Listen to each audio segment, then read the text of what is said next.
This is the Minolta Dynax 5, possibly the best value 35mm camera that you can buy nowadays.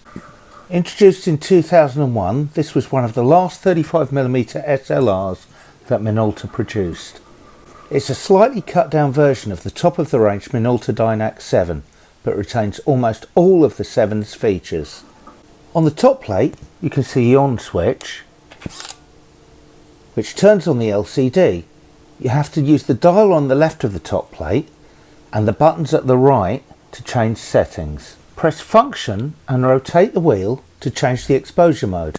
You've got program, aperture priority, shutter priority and manual.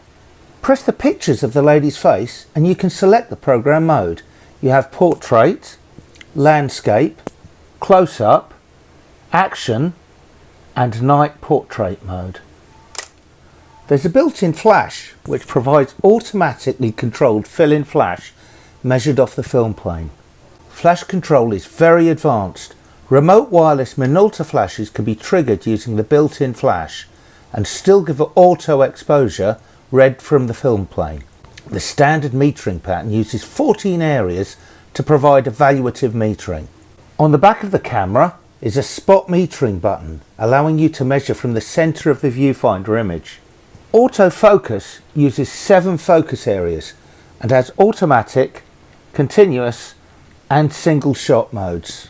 The function button on the left is used to set ISO, flash, film advance options and pretty much everything else in conjunction with the selector dial on the right at the front. On the left of the lens mount are the buttons for controlling the flash as well as setting exposure compensation. How does the Minolta compare to a manual focus 35mm SLR? Here's my current favourite, the Nikon FE. It provides auto and manual exposure. However, there's no spot metering or program mode, so let's swap that with an Olympus OM2 spot program. That's an improvement. Now we've got program and spot metering. However, there's still no shutter priority mode and it has inaccurate center weighted metering, which limits your use of automatic exposure. I'll put it together with a Nikon FA.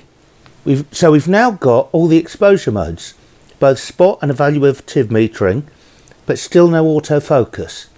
The Minolta has more features than both of those manual cameras combined. Now you can see why so many people switched to autofocus models in the 1990s. The Minolta Dynax 5 can be purchased for about £20 on eBay. Even though it's so cheap, it's incredibly well featured.